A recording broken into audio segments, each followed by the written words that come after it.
Are you encountering authorization failed error on MetaTrader 5? Don't worry, in this tutorial, we'll guide you through simple steps to fix it. What's up everyone? Today I'm going to be showing you guys quick and easy way to fix authorization failed error on MetaTrader 5. But before getting started, make sure to like the video and subscribe to the channel. So the first thing you need to make sure is that all of your login credentials are correct. First, double check your login credentials, ensure that your username and password are correct, and you have to remember the username and password are case sensitive. So your password must not exceed 8 characters. Then you'll have to verify your server selection.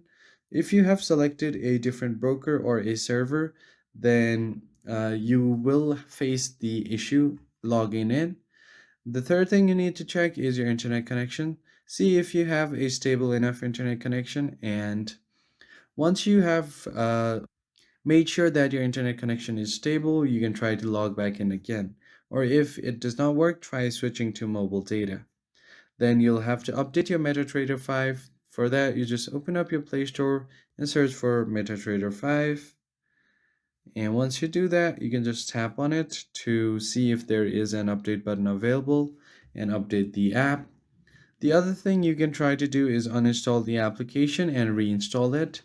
And finally, what you can do is check your account verification status with your broker. Demo accounts may be deactivated after a period of inactivity, so make sure that you log into your account time and again. And after doing all of that, you should be able to easily fix the issue. I hope you found this helpful. I'll see you guys on the next one.